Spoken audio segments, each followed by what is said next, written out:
All righty, folks, welcome back to the show where sometimes you have to wait 4 whole minutes to spread a rumor that you just heard. It is, of course, Train Wreck Rules, the show where you bring your mistress, not your wife. Of course, we break down every week the newest episode of Vanderpump Rules, sponsored by Picasso's Pizza, the best pizza in the region, whether you're out in the burbs in Clarence, if you're in East Aurora. Get your Picasso's Pizza orders in. Get the best pizzas. Get the best deal on the best pizza at Picasso'sPizza.net. Speaking of the best in the biz, let's bring him in here. AQ, another one in the books, and we are just 2 episodes away from another full season of Vanderpump in the books, AQ. Yeah, and I'm actually, not to put the cart ahead of the horse, but I'm getting really excited for the reunion. All the juicy rumors I'm hearing about this reunion, it might be the best yet. But we got a couple to go here, and this one was a good episode, man. Solid. Yeah, this is kind of we've been talking about it all season, kind of vintage Vanderpump when the drama's a little bit less high stakes. The episode tends to be better, and that was what this episode brought us. So I gotta start us off. This is just another classic California thing getting into the episode. A non-alcoholic liquor store. Did you die on the inside when you heard about this? Yeah, it's just, it really is the running theme of the season, of like the water party, just the ridiculous things that Californians do. The California sober, like, they just live in a whole different world than the rest of us, and it shows almost every week on Vanderpump. Yeah, it really does. And then you have Jackson James. So they announced that they're teaming up now. I don't know how into it you were with Scandival last year, but were you experiencing this in real time? Like, were you seeing this post real time when it happened, like this promotional poster? Because I remember I think this was in like June or July or August, something, when they were having the brunch at Sir, and I remember seeing it on all the Bravo sites. I did. Like I said, my algorithm, because of sharing with my wife and friends of hers that watch the show, my Instagram algorithm feeds me some of the stuff that is going on in real time. And so I did see that this was going to be coming up. Okay. I mean, because obviously, that was not surprised to see that was sold out. Obviously crazy. We get Guillermo. We haven't seen Guillermo, it feels like, in a hot minute, Aaron. Getting a little heat too. Guillermo was kind of like, in the earlier seasons, she was kind of like the boss that Lisa could pin everything on. Like when she didn't really want to have like her own opinion, or she wanted like backup on something. Right. It's good to see him back. It's good to see Guillermo back, obviously. Very exciting. Taking some heat again, though. He's constant heat taken from Lisa. Yeah. Oh, and it never stops. And let's face it, you work with Lisa, you're going to be taking heat 24/7. That's the price of making money, as you know. Working for the best. With that said, speaking of making money, we got a double date night. We got Sheena and Brock out. By the way, what was that? What was that boom box that they brought to the table? It was some kind of like, I think it was a display. Yeah, I think it was on a play on that he got the gin and juice drink. Okay, so it was how they displayed and poured that drink. Again, California, I thought it was all amazing. over the top. I thought that was amazing. I'll give them credit. for that one. But then you also have the Schwartz and Maloney date night complete with dinner milkshakes. I mean, I don't know. Which would you prefer, the gin and juice boombox or the dinner milkshakes? Well, Brock got a ribeye, so I'm a big fan of ribeye steaks, and it looked like a nice spot. And honestly, like they scored high. Spoiler alert: Sheena and Brock scored high on my power rankings here this week, mostly because of this scene in their date night, and that like they are the first two to have problems that I can actually associate with and relate with, and that I am a stay-at-home dad, and them kind of going through that. I've been through that with my wife and her being the breadwinner and that being tough on Brock. But the way they handled it was like one of the most mature. Like I thought this was going to be a scene where the two of them fight and like she leaves crying, but they handled it super well and talked it through. And they're like, "Hey, look, I love you. I want to get through this and fix this and find it out." And I was like, I kind of walked away like, wow, like even with Sheena, how hard I've been on her, like, wow, they're both kind of like maturing through this relationship. Good on them. I agree. That was very surprising. A good swerve from them. Speaking of swerves, so Tori texts back Schwartz first. Yeah. But to me, that actually means that she was more nervous about texting Katie and she was putting more thought into it. So that didn't mean what they acted like it thought it did. That was to me, that was my reaction. I'm curious your thoughts on her texting back someone first, but maybe more thought goes into the second one. I can see that. I think Katie hit it on the head too. That whichever one was first on the list, she just was going through the list as she was texting. But again, this whole storyline feels so producer Oh yeah, contrived. Like big time. I understand this is reality TV and a lot of it is set up in certain ways, but this one specifically feels like they're really kind of forcing it to get this Schwartz and Katie thing kind of rolling here. And I'm having a tough time swallowing this storyline. Speaking of swallowing a storyline, are you ready for you and I to go on a trip to the face gym? Oh, you know what? Hey, what I will say, and I will get tons of pushback on Twitter about this, about my levels of testosterone, but men should take a bit of a page out of the book from women on how to treat yourself and how to take care of yourself. Women got it figured out, and we get so caught up in our own views of what manliness should be. But like my wife's got a closet full of stuff and she takes great care of herself and I don't, and I should really just get over my masculinity and go get a facial with her or something, because I'd probably look better, I'd probably feel better. Women got it figured out, man, and we just get in our own way. So good on James for going with her and figuring it out, and he looks great, man. He's the number one guy. He's looking good. Very well said. And James is looking good for sure. Ariana and Daniel, the only note I had here. So by the way, I had to confirm that the boyfriend's name was Daniel because I feel like he's only been referred to like a couple times this season. I feel like he's kind of like a main event that they're saving for the end of the season, obviously. I guess that maybe that's transparent and obvious, but you look at the way this season's kind of gone, you know, the first 4 to 7 episodes, it was very heavy Scandival. It was very, heavy that. Now it's more of their intertwining in the group, interacting back and forth. And now they're going to get the full enchilada down the stretch here with, whether he's with the full group or not. Just the fact that they'll be constantly near each other in the same vicinity. But I get kind of a main event feel from how they're treating him. Are you getting the same vibe for the Bravo verse producers? A little bit. Is it bad that every time I see him on screen, I think of Colin Morikawa? No, because he looks like he's like him. He looks just like Colin Morikawa. And anyways, I agree with what you're saying, but to me, it feels like one of the reasons I stopped watching WWE is there's some buildup, but that it's going to be a little bit of a dud. Like this guy, maybe he's got more personality than he's been able to show so far, but he seems kind of like a dud, and that in this group and the way this group is so toxic and the chemistry and relationship within this group, like whatever kind of conflict he has will just be overrun with the personalities in this group. I don't think he can compete in this world. So I'm interested to see how it plays out, but I think I don't think the sparks are going to fly nearly as much as I'm anticipating that they will.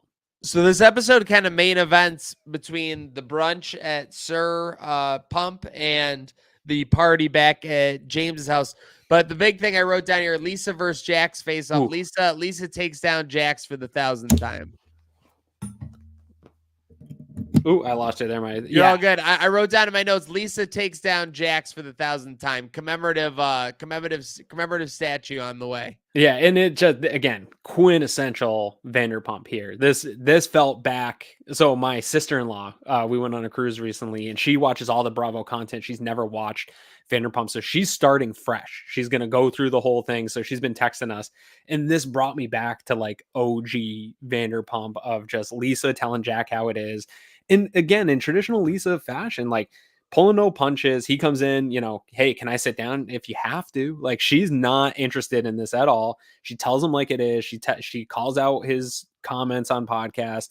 And then, but she's willing to move forward and still, even though she kind of hates him, still willing to love him and go forward with this. And it's just total, she's a queen and she's able to maintain her queenliness in this situation and allow Jax to still do his party. It's still good for business. She can get over that fact, but she takes him down, tears him apart, and has Jax with his tail between his legs. He's talking crap about her, but still like, oh, but I love you, Lisa. Like everyone knows they need Lisa.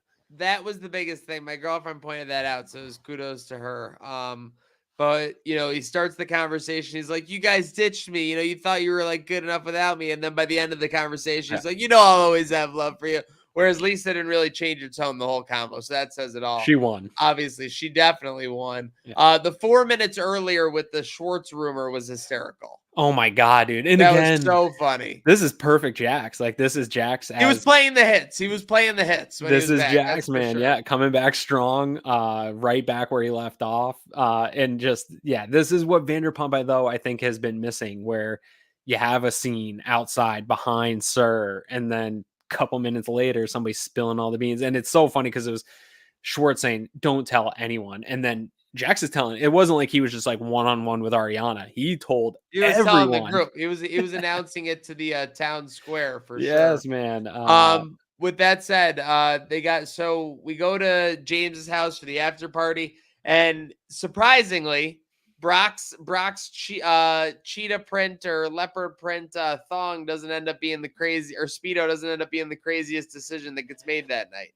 No, and real quick though, before we got back there was a little bit of a thing that happened where earlier in the episode, and again here at the end, Sheena goes and talks about the trust issue she's having with Brock and the rumblings of the Lala Brock flirtatiousness at when James is asking everybody if they want to come back for the pool party. Lala's like, "Oh, let me call my husband," and Brock goes, like, answers the phone. You're good. You're good. Yeah.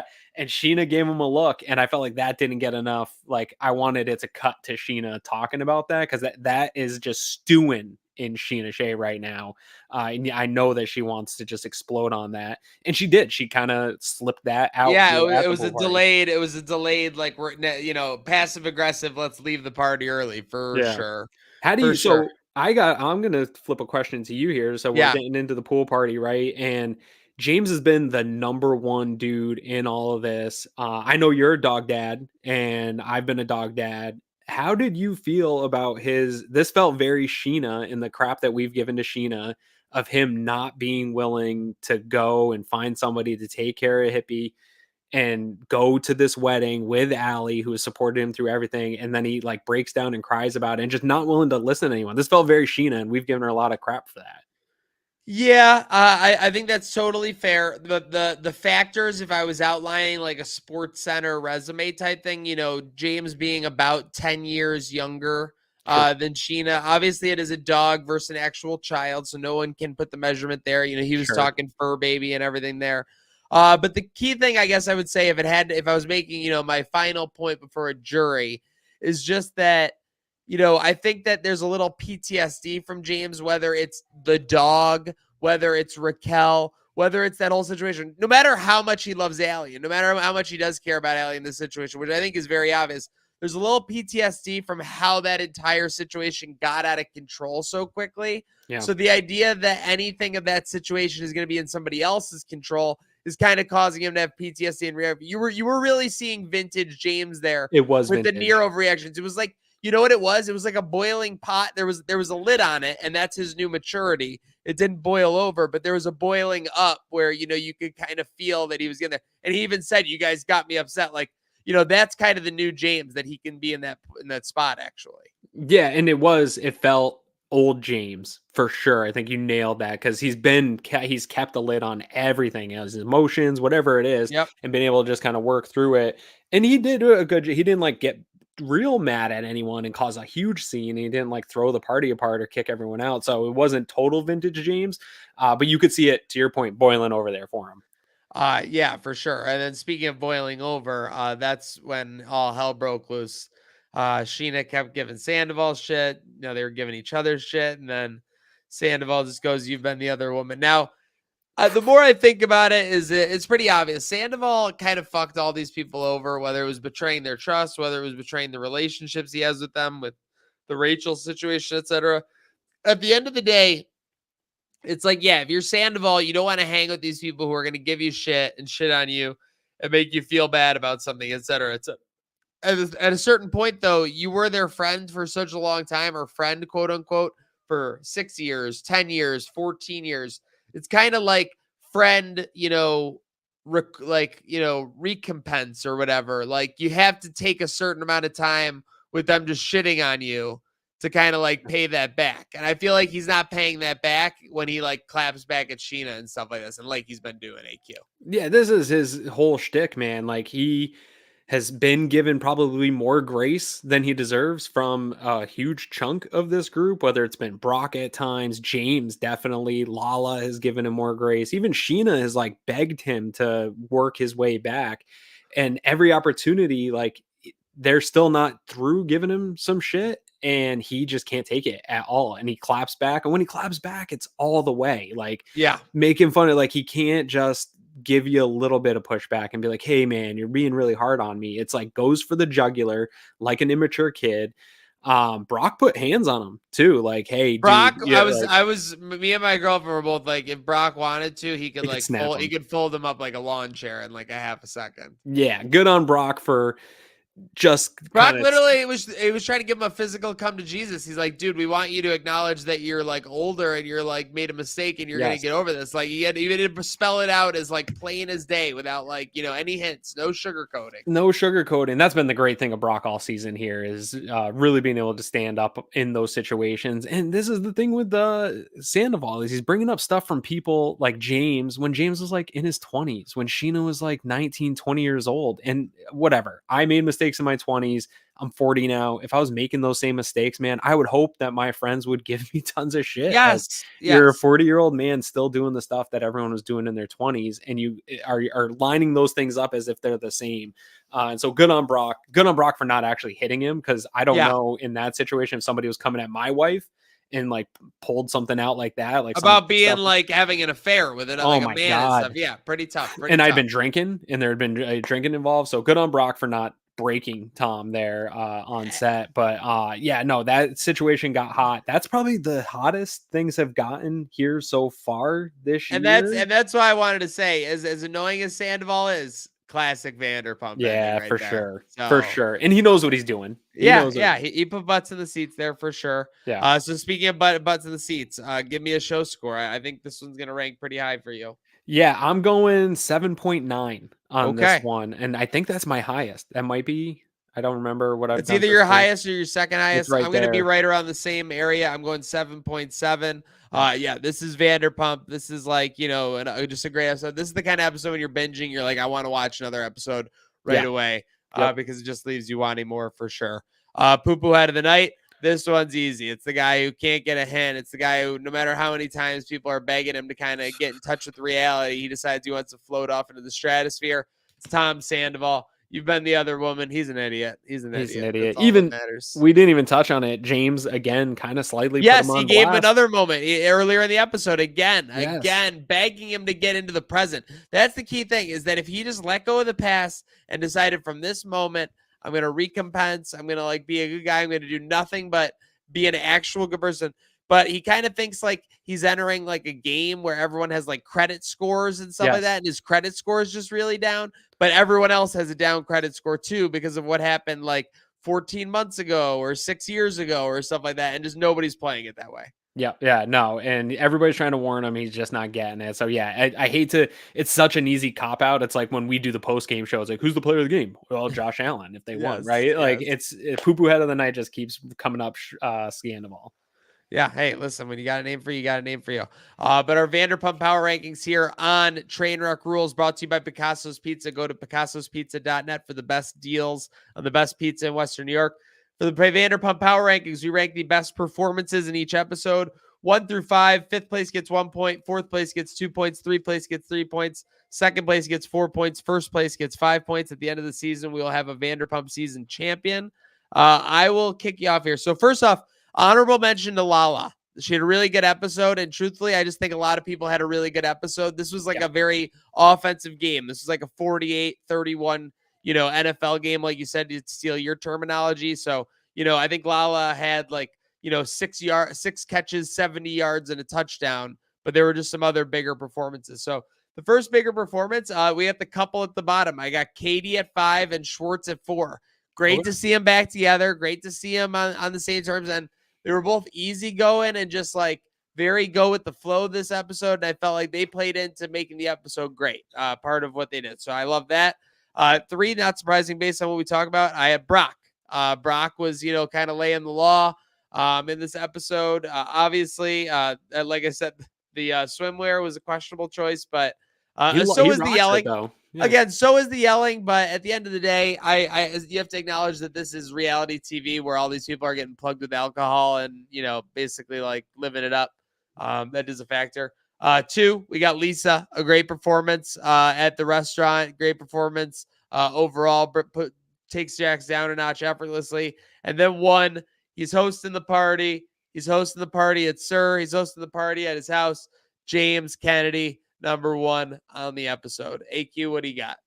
Well, so we're going to be a little bit different on this one. I had honorable mentions for me was also Lala and James was in the 5th spot, but I crossed them both out and I gave the 5th spot to Jax actually, because Jax came back and to your point, he played the hits. And whether you love Jax or you hate Jax, he is consistent and that type of energy is classic Vanderpump and it's needed for the show.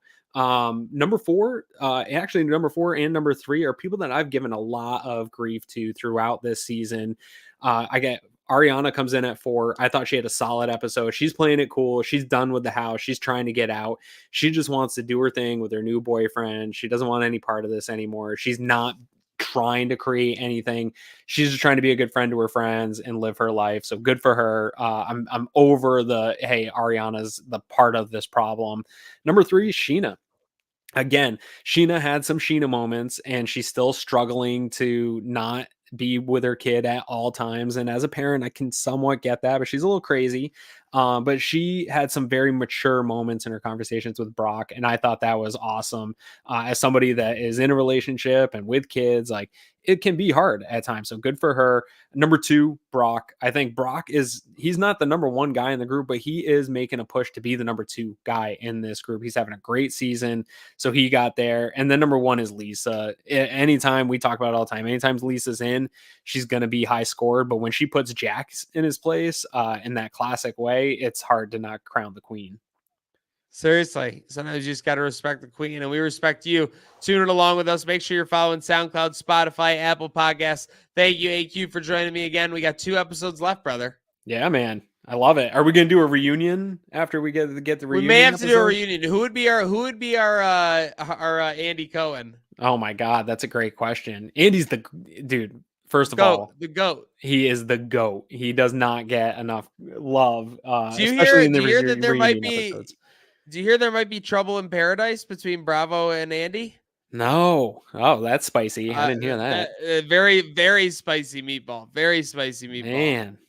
Nobody's safe. If Andy and Bravo aren't safe, dude, nothing. Well, because my girlfriend just real quick was watching Summer House last week, and so my wife loves that show. He was coming on to do his, coming up at 10, like in the clubhouse, yada yada, and it just felt like he was so worn down when he was doing it. And I go, he seems like really worn down. She goes, well, you know what happened, like, and I guess there's some could be troubled waters. That'd be bad for Bravo, man. Oh, believe me, I agree. I don't think that's easy what he's doing, the way he balances it all. So that's amazing. But hey, it's been amazing doing this with you.